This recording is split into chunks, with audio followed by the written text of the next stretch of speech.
Hello students, आज हम अपने सेकेंड टॉपिक पर डिस्कस करेंगे। हमारा सेकेंड टॉपिक जो है वो है sources of history, literary and archaeological, यानी इतिहास के स्रोत, साहित्यिक स्रोत और पुरातात्विक स्रोत। ये हमारा जो सेकेंड लेक्चर है, ये इसमें इतिहास के स्रोत में पहला यानी कि साहित्यिक स्रोत के बारे में हम डिस्कस यहाँ पर करने के लिए ये लेक्चर हमारा चलेगा। और लेक्चर से पहले, क्लास से पहले हम ये देख लें कि इस जो टॉपिक से संबंधित कौन से क्वेश्चन है या जो प्रश्न आएंगे वो किस फॉर्म में होंगे। तो बच्चों, इसमें जो सेकंड टॉपिक हमारा होगा उसमें लॉन्ग क्वेश्चन और शॉर्ट दोनों फॉर्म में आएंगे। फर्स्ट यूनिट का जो क्वेश्चन अगर हम देखें तो 2019 में रिसेंटली इस टॉपिक से संबंधित कोई जो क्वेश्चन आए थे उसमें देखिए आपके स्क्रीन पर दिख रहा होगा, इतिहास के पुनर्लेखन में पुरातात्विक स्रोतों की विवेचना कीजिए, जो हमारे नेक्स्ट टॉपिक में डिस्कस होगा। और अभी देखिए क्या है, इतिहास को जानने के कौन कौन से स्रोत हैं। तो दो स्रोत अभी मैं जिसके बारे में डिस्कस करूंगी। या ये क्वेश्चन पूछा जा सकता है कि इतिहास की जानकारी हमें किन स्रोतों से प्राप्त हो सकती है। ये तो हो गया लॉन्ग क्वेश्चन जो फर्स्ट यूनिट में पूछा जाएगा आपसे, जिसमें से देखिए पुरातात्विक स्रोत पूछा गया है और हो सकता है कि जैसे इसमें से पुरातात्विक पूछा गया है ऐसे इसमें साहित्यिक स्रोत पूछा जा सकता है, या फिर साहित्यिक और पुरातात्विक में से जो स्रोत हैं उनमें से ही कोई एक टॉपिक, कोई एक पर्टिकुलर पॉइंट उठाकर वो शॉर्ट क्वेश्चन में भी आपसे पूछ सकते हैं। तो बहुत ही ध्यान से हम इस चैप्टर को रीड करेंगे, हम डील करेंगे इसको। देखिए कैसे, पहला जो हमारा देखिए है ना, सोर्सेज ऑफ इंडियन हिस्ट्री या भारतीय इतिहास के स्रोत, आज यही हम डिस्कस करेंगे। देखते हैं भारतीय इतिहास के स्रोत, यानी इतिहास के स्रोत जो शब्द आ रहा है, यानी वो एविडेंस, वो जानकारी जुटाने के साधन जिनसे हमें पुराने समय में या प्राचीन काल में जो भी कुछ हुई थी घटनाएं, उनसे संबंधित हमें जानकारी जिन माध्यम से मिलती है उन्हें हम स्रोत कहते हैं। ये स्रोत दो तरह के होते हैं, एक तो वो होते हैं जो लिखित रूप में होते हैं, रिटन फॉर्म में होते हैं, और दूसरे वो होते हैं जो अबेंडेंट होते हैं, छूटे हुए रहते हैं, लेफ्ट चीजें रहती हैं, जैसे कि उस समय की कुछ रूइन चीजें, टूटे हुए अवशेष हैं, मुद्राएं हैं, सिक्के हैं। ये हम पुरातात्विक वाले स्रोत में डिस्कस करेंगे, पुरातात्विक स्रोत में डिस्कस करेंगे। आज जो हम डिस्कस कर रहे हैं वो है साहित्यिक स्रोत। ऐसे स्रोत, ऐसी चीजें जो हमें लिखित रूप में यानी रिटन फॉर्म में मिलती हैं, ऐसे एविडेंस जिनके आधार पर हम इतिहास की घटनाओं के बारे में जानकारी लेते हैं। हमें किसी भी तथ्य की, किसी भी घटना की हमें प्रमाण मिलते हैं। तो कैसे हम इसको डिस्कस करें, जानेंगे, आए इस पे। तो देखिए दो जो है, पहला साहित्यिक और दूसरा पुरातात्विक, इसमें हम साहित्यिक देते हैं। साहित्यिक स्रोत में दो चीजें आप ध्यान रखेंगे। ये साहित्यिक स्रोत एक तो हो गया नेटिव, यानी जो भारतीय इतिहास लेखन या जो भारतीय साहित्य, और दूसरा हो गया फॉरेन लिटरेचर, फॉरेन एविडेंस जो है लिटरेरी फॉर्म में, उसमें हम विदेशी जो साहित्य हुए हैं, जिसमें जो विदेशी यात्री यहाँ आते थे, वो यहाँ से जाने के बाद उन्होंने जो कुछ अपने यात्रा वृत्तांत में लिखा है वो हो गया आपका विदेशी विवरण। तो धार्मिक साहित्य में अगर हम साहित्य में, भारतीय साहित्य में देखते हैं तो भारतीय साहित्य दो तरह से है, एक है धार्मिक साहित्य और दूसरा आपका आता है ब्राह्मण ग्रंथ। ठीक है, धार्मिक साहित्य में पहला आया ब्राह्मण ग्रंथ। तो पहला ये समझ लीजिए कि जो धार्मिक साहित्य है, इसको देखिए इस टेबल के फॉर्म में हम अच्छे से समझ सकते हैं।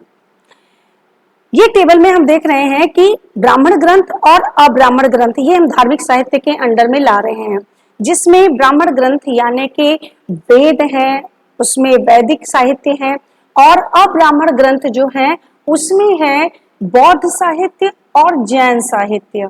तो जो वैदिक साहित्य यानी ब्राह्मण ग्रंथ, जिसमें वेद, उपनिषद, पुराण, वेदांग, अरण्यक, ये सब चीजें जो है ये हमारी हो गई वैदिक साहित्य। और अब्राह्मण साहित्य में बौद्ध और जैन ग्रंथ, यानी जो बौद्ध लिटरेचर रखा हुआ है और जो जैन है, उनसे भी हमें उस समय की जानकारियां मिलती हैं। तब चलते हैं, देखते हैं वेदों, पहले धार्मिक साहित्य जो हमारा ब्राह्मण साहित्य है यानी वैदिक जो लिटरेचर है उसमें कौन कौन सी चीजें आती हैं, इस पे हम डिस्कस करते हैं। पहला जो हमारा वैदिक साहित्य है वो है श्रुति या वेद, जो बहुत ही प्राचीन, सबसे प्राचीन हमारा ग्रंथ है, सबसे प्राचीन साहित्यिक स्रोत है और बहुत ही इम्पोर्टेंट है वैदिक इरा के बारे में जानने का। तो याद रखिए बच्चों कि जो हमारा लिटरेरी एविडेंस है ये पास्ट के जो इरा है, जो हमारा उस समय बीता हुआ कल था, जो हमारे प्राचीन काल का जानने का स्रोत था, इसमें वेदों की भी भूमिका बहुत महत्वपूर्ण रही है। आमतौर पे हम ये समझते हैं कि इन वेदों में सिर्फ धार्मिक बातें ही उल्लेखित हैं, नहीं, आपको वेद में धर्म से अलग उसमें ऐतिहासिक घटनाएं, तत्कालीन सामाजिक स्थिति और कहीं कहीं पर विधि यानी कानूनी चीजें, यानी कैसे नियम कानून होना चाहिए, कैसे विधिक चीजें होनी चाहिए, इन बारे में भी पता चलता है। देखिए वेदों के बारे में अब हम समझते हैं कि 4 वेद होते हैं, आपको पता है। इन चारों वेदों में सबसे प्राचीन ऋग्वेद, यजुर्वेद, सामवेद, अथर्ववेद, ये 4 वेद हैं। ऋग्वेद में जो है वो भगवान से संबंधित, धर्म से संबंधित चीजें हैं, भगवान की स्तुति है और इसे अपौरुषेय यानी देव रचित कहा जाता है, जो देवताओं द्वारा ऋषियों को मंत्र के प्रकाश में दिया गया, यानी मंत्रों के जरिए, मंत्रों के माध्यम से ऋषियों को सुनाया गया और वो ऋषि अपने शिष्यों को सुनाते थे। तो इन वेदों से हमें उस समय की तात्कालिक जो जानकारी थी उनका एकमात्र स्रोत यानी वैदिक साहित्य में वेद जो है एकमात्र हमें उस समय की दशा के बारे में बताते हैं कि सामाजिक या धार्मिक स्थिति क्या थी। अब देखिए वेद में अगर हम ऐतिहासिक तथ्य को देखते हैं तो उसमें दाशराग्य युद्ध, आपने कहीं नाम सुना होगा, 10 राजाओं का युद्ध यानी दाशराग्य युद्ध का उल्लेख हुआ है जो भरत कबीले के शासक से हुआ है। तो ये हमारे लिए एक राजनीतिक स्रोत भी मिलता है। फिर आता है यजुर्वेद। यजुर्वेद में उस समय के सामाजिक जीवन में यज्ञ होने वाले जो यज्ञ होते थे और उन यज्ञों के विधि विधान के बारे में है। सामवेद यज्ञों के समय गाए जाने वाले जो मंत्र होते थे उनके बारे में सामवेद में उल्लेखित है और अथर्ववेद में मानवीय जीवन के पहलू और उनके अंधविश्वास के बारे में जानकारी दी गई है। वेदों के अलावा उसको सिंप्लीफाई, चूंकि वेदों की भाषा इतनी सरल नहीं है कि सभी आमजन के समझ में आ जाए, इसीलिए उनको सरलीकृत करने के लिए जो वेदांग लिखे गए थे, बाद में पुराण में भी उनके उल्लेख किए गए हैं, सिंप्लीफाई करके, सरलीकृत करके आम जन तक उन संदेशों को पहुंचाना, ये बाद के साहित्यों में भी देखा गया है। बाद के साहित्य जो लिखे गए उसके बाद में जो वेदांग है, उपनिषद है, आरण्यक है, इनमें हमें मिलता है। वेदांग की संख्या 6 है, आपके स्क्रीन पर दिख रहा होगा, शिक्षा, कल्प, व्याकरण, निरुक्त, छंद और ज्योतिष। ये 6 वेदांग है जिनमें हम सरलकृत इसको समझते हैं।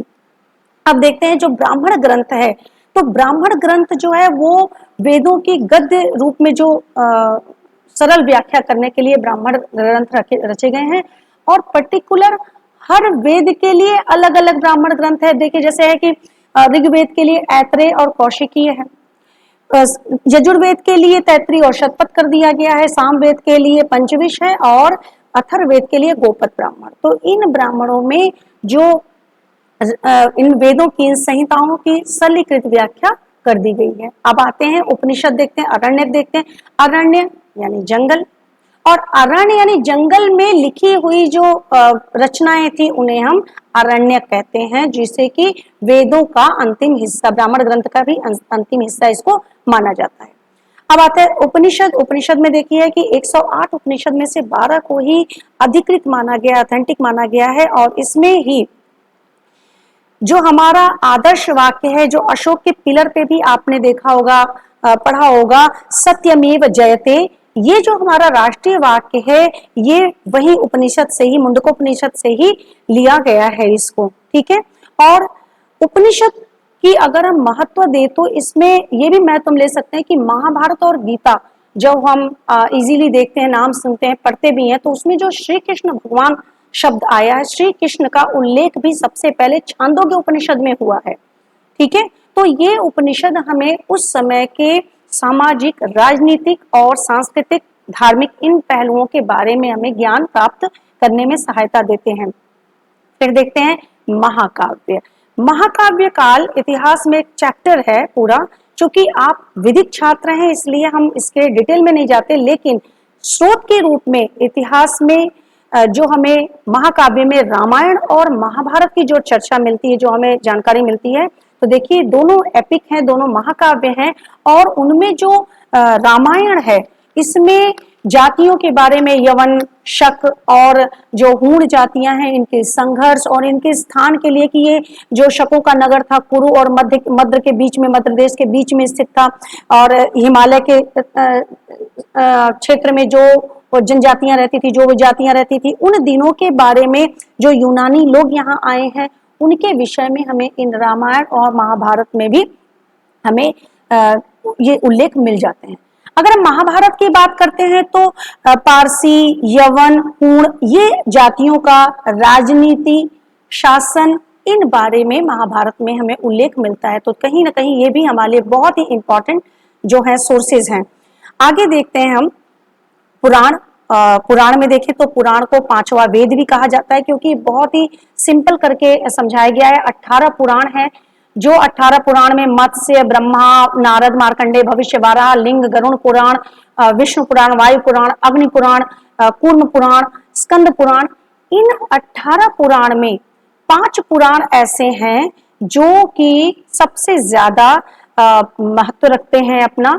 और इन 5 पुराण में देखिए, अगर देखा जाए तो सबसे जो प्राचीन है वो है मत्स्य पुराण, जिसमें कि सातवाहन वंश यानी आंध्र में जो सातवाहन वंश होता था उसके विषय में हमें जानकारी वहां मिलती थी। साथ में अगर विष्णु पुराण हम सब सुनते हैं तो लगता है कि ये धार्मिक चीजें ही सिर्फ इसमें उल्लेखित हैं, तो विष्णु पुराण में मौर्य वंश के बारे में, और जो उसमें गुप्त वंश जो हम प्राचीन काल के देखते हैं तो वायु पुराण में गुप्त वंश के बारे में भी हमें जानकारी मिलती है। तो ये थे हमारे वो वैदिक साहित्य जो प्राचीन काल के स्थिति के बारे में हमें जानकारी देते थे। अब आते हैं अब्राह्मण ग्रंथ यानी कि वैदिक साहित्य से इतर ग्रंथ। उसमें कौन कौन से ग्रंथ है देखते हैं। उसमें है बौद्ध साहित्य। तो बौद्ध साहित्य यानी महात्मा बुद्ध के जीवन काल से, उनके चरित्र से, उनके जन्म गाथा से संबंधित जो कुछ पाली और संस्कृत भाषा में लिखे हुए बौद्ध ग्रंथ हैं, उससे हमें तात्कालिक बौद्ध काल के राजनीतिक, उनके बुद्ध के जीवन चरित्र, इन सब बारे में बहुत अच्छी जानकारी मिलती है। अगर हम देखें तो इसमें कौन कौन से ग्रंथ हैं, तो इसमें जातक, त्रिपिटक, मिलिंदपन्हो, दीपवंश, महावंश, ये सब बहुत ही इंपॉर्टेंट हमारे लिटरेरी सोर्सेज हैं। जिसमें त्रिपिटक जो है ये बहुत इंपॉर्टेंट है, और ये त्रिपिटक जो है कौन कौन से हैं, सुत्त पिटक, विनय पिटक और अभिधम्म पिटक। जिसमें सुत्त पिटक और विनय पिटक ये पहले बौद्ध संगति में लिखे गए थे, और जो अभिधम्म पिटक है ये थर्ड बौद्ध संगति में लिखे गए हैं, जिनके बारे में अक्सर इतिहास के छात्र पढ़ते हैं कि अशोक का जो बौद्ध संगति करवाते थे, चूंकि बौद्ध धर्म उन्होंने अपनाया था, और जो बौद्ध संगतियां होती थी उनमें ये पिटक लिखे गए थे।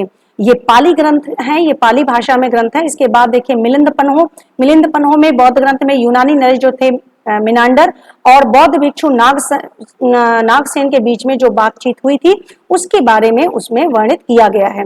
साथ में दीपवंश यानी श्रीलंका के इतिहास पर प्रकाश पड़ता है, और दूसरा है महावंश, फिर चूल वंश, चोल साम्राज्य के विघटन की इसमें जानकारी मिलती है। इसके अलावा बच्चों देखते हैं संस्कृत ग्रंथ में हमारे पास ललित विस्तार, दिव्यवदान, ये दो जो है ये संस्कृत ग्रंथ मिलते हैं, जिससे हमें शुंग वंश और मौर्य शासकों के बारे में जानकारी मिलती है।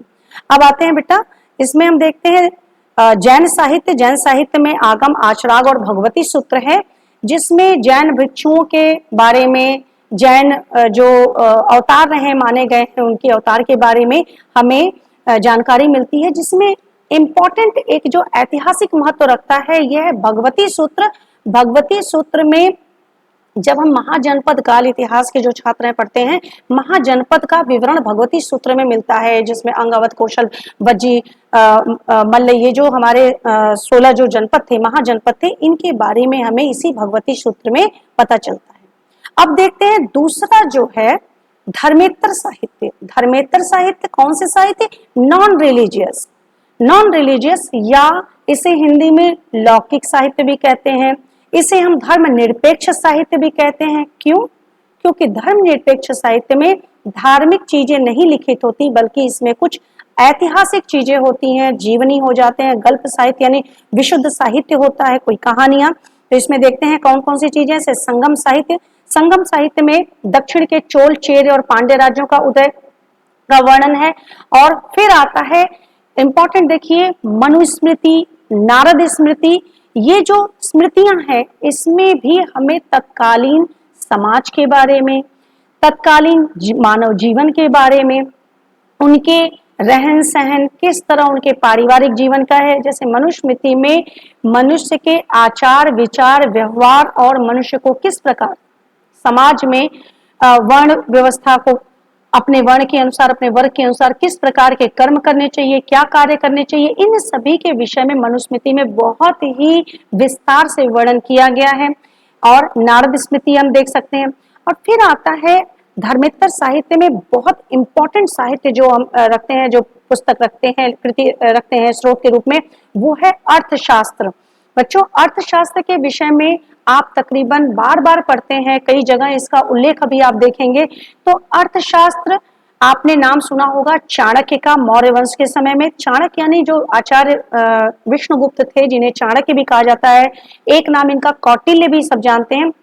इन्होंने मौर्यकालीन राजनीतिक, सामाजिक, आर्थिक, धार्मिक स्थिति के साथ साथ उस समय की न्यायिक प्रक्रिया, न्यायिक वर्णन यानी न्याय संगठन कैसा होना चाहिए, मौर्य काल में किस तरह की स्थितियां थी, पुलिस विभाग कैसा कार्य करता था, बहुत ही विस्तार से इन्होंने समझाया है। एक राजा के क्या कर्तव्य होने चाहिए, दंड विधान क्या होना चाहिए। तो अर्थशास्त्र भी हमें प्राचीन इतिहास की जानकारी देने का बहुत महत्वपूर्ण स्रोत है। इसके बाद देखिए विशाखादत्त द्वारा जो मुद्रा राक्षस है, मालविकाग्निमित्रम। तो इसमें मालविकाग्निमित्रम जो हम कालिदास की रचना सुनते हैं, दरअसल इसमें पुष्यमित्र शुंग और उनके पुत्र जो अग्निमित्र और मालविका के बारे में है। तो मालविकाग्नि, तो अग्निमित्र और मालविका उनकी जो नायिका थी उनके विषय में, यानी ये भी ऐतिहासिक महत्व की कृति है। फिर हर्षचरित बाण भट्ट की रचना है, जिसमें सम्राट हर्ष, जिनका तकरीबन पूरे भारत में बहुत ही ज्यादा हिस्से में उनका राज्य रहा है, हर्षचरित में सम्राट हर्ष के राज्य के बारे में, उनके जीवन के बारे में और तत्कालीन भारतीय जो समाज थे उसके बारे में हमें जानकारी मिलती है। इसके अलावा हम देखते हैं स्वप्न वासव दत्ता और राजतरंगिणी। जी हाँ, कल्हड़ ने राजतरंगिणी जो बुक लिखी है, इससे हमें अपने भारत के उत्तरी हिस्से यानी कश्मीर की राजनीतिक स्थिति के बारे में बहुत प्रामाणिक बातें जानने को मिलती हैं। और कहा जाता है कि कश्मीर के इतिहास में ये बहुत महत्वपूर्ण स्रोत है, यहाँ तक कि इसे प्रथम प्रामाणिक ग्रंथ भी कहा जाता है। फिर आते हैं, देखते हैं मृच्छकटिकम यानी शूद्रक ने जो लिखा था, गुप्तकालीन इतिहास की जानकारी मिलती है। फिर विक्रमांक देव चरित, जिसमें कश्मीर के ही कवि विल्हड़ देव ने, इसे विल्हड़ ने लिखा था, विक्रमांक देव चरित। इस ग्रंथ में चालुक्य राजवंश की जानकारी मिलती है और खासकर उसमें विक्रमादित्य पंचम के बारे में हमें जानकारी मिलती है। फिर सोमेश्वर ने जो रचा है कीर्ति कौमुदी, उसमें हमें चालुक्य वंश के बारे में जानकारी मिलती है। फिर अवंती सुंदरी कथा यानी महाकवि जो दंडी ने लिखा था उसके बारे में हम जानकारी पाते हैं। फिर है बेटा अष्टाध्यायी जो पाणिनि ने संस्कृत में रचना की है, इससे हमें उस समय व्याकरण के सूत्र हमें समझने को मिलते हैं। तो ये वो रचनाएं हैं जिससे हमें प्राचीन भारत के तत्कालीन राजनीति, समाज, सामाजिक विधि विधान, मनुष्य के जीवन के तकरीबन सभी पहलुओं के बारे में, सभी पार्ट्स के बारे में हमें पता चलता है कि एक जो समाज था उसकी रचना कैसे हुई, कैसे समाज में वर्ण व्यवस्था, या जैसे वर्ण व्यवस्था के बारे में देखिए कहाँ में जानकारी मिलती है, ऋग्वेदों से कि कर्म के आधार पर समाज को किन 4 भागों में विभाजित किया गया, जिसमें ब्राह्मण, क्षत्रिय, वैश्य, शूद्र। तो ये 4 जो विभाग थे, ये वर्ग पहले बने जो अपने कार्य के आधार पर थे। फिर ये वर्ग जो है वर्ण बना, वर्ण ट्रांसफॉर्मेशन हो सकते थे, यानी कि कोई जो ब्राह्मण वर्ण है उसमें से कोई व्यक्ति चाहे तो अपने वर्ण को बदल सकता है उस कर्म के माध्यम से जो दूसरे वर्ग या वर्ण के लिए व्याख्यायित थी या उसे निर्देशित किया गया था।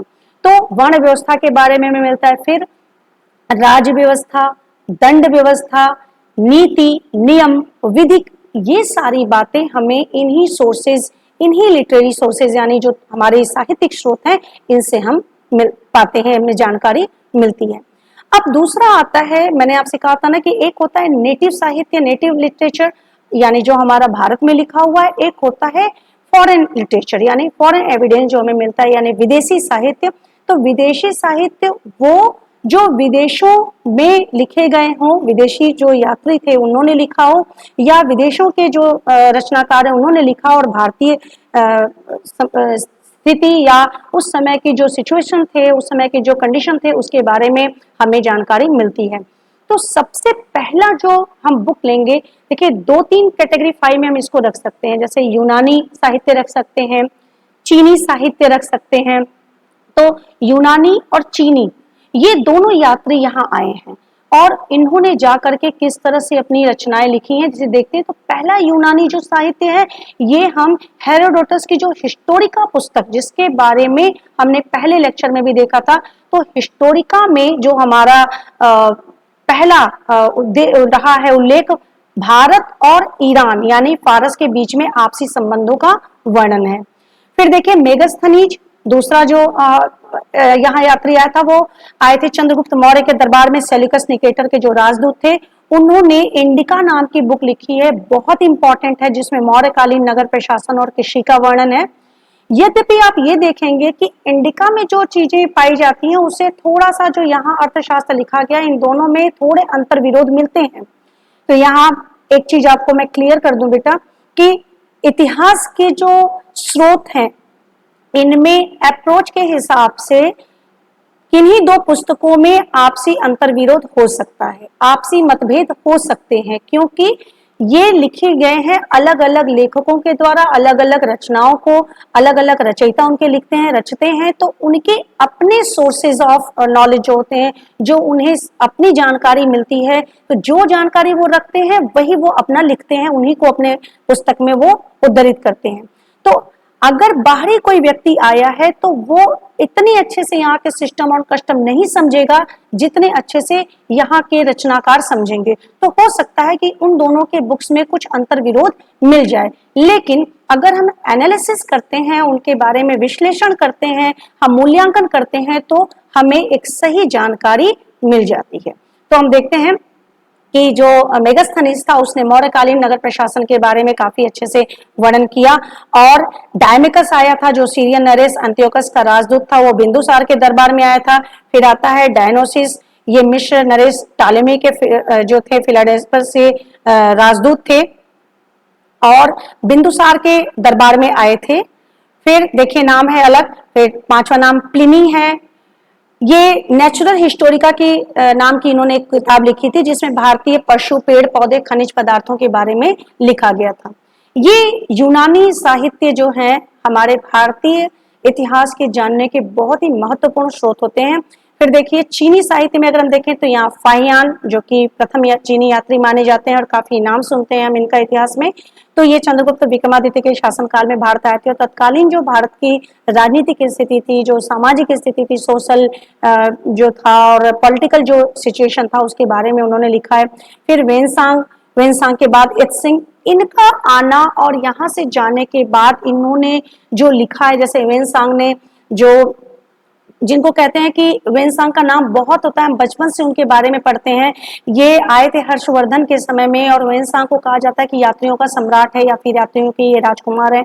इन्होंने सीयूकी नाम की एक बुक लिखी थी, जिसमें भारत में जो उनकी यात्रा थी से संबंधित लिखा है, और नालंदा विश्वविद्यालय में जो अध्ययन के बारे में भी इन्होंने काफी उल्लेखित किया है, और हम इसके बारे में शुरू से सुनते आते हैं। तो वेनसांग का जो लिखा हुआ जो तथ्य है, जो साक्ष्य में मिलता है, जो स्रोत हमें मिलता है उनकी बुक से, वो काफी इंपॉर्टेंट है व्यू ऑफ लिटरेरी सोर्सेज। और देखिए फिर इत्सिंग का नाम आता है, ये भी एक चीनी यात्री थे जो उसकी 670 में आए थे भारत में, और बिहार प्रदेश में इन्होंने भ्रमण किया था, और उन्होंने नालंदा विश्वविद्यालय में इन्होंने भी अपना अध्ययन किया था, स्टडी के लिए ही आए थे, और भारत में रहने के बाद उन्होंने अपना यहाँ का अध्ययन विवरण लिखा था। तो आपके स्क्रीन पर सारा डिटेल मैंने रख रखा है, आप देख सकते हैं। आपको इस लेक्चर में मैंने ये समझाया, अगर हम इसको समराइज करें एक बार फिर से, तो देखेंगे कि भारतीय इतिहास के स्रोत 2, जिसमें से पहला है आपका धार्मिक, दूसरा है धर्मनिरपेक्ष या लौकिक साहित्य। धार्मिक में 3 प्रकार आते हैं, जिसमें एक वैदिक साहित्य है, दूसरा बौद्ध साहित्य, तीसरा जैन साहित्य। वैदिक साहित्य में वेद, पुराण, उपनिषद, आरण्यक, वेदांग ये मिलते हैं। बौद्ध में आपको जातक, त्रिपिटक, महावंश, दीपवंश ये मिलेंगे। जैन में आपको आचरांग, भगवती सूत्र और अंग आचरांग ये मिलते हैं। फिर आता है विदेशी साहित्य हमारे कौन से, तो विदेशी साहित्य में आपको हेरोडोटस, प्लिनी, वेन्सांग, फाइयान, डायमेकस, डायनोसियस इन लोगों की जो लिखी हुई पुस्तकें हैं, इनसे हमें बहुत ही महत्वपूर्ण जानकारी मिलती है भारतीय इतिहास को जानने के लिए। तो बच्चों, ये हमारा जो सेकंड लेक्चर है ये बेस करता था किस पे, ये बेस्ड था भारतीय इतिहास के स्रोत पर। आपने इसे समझ लिया।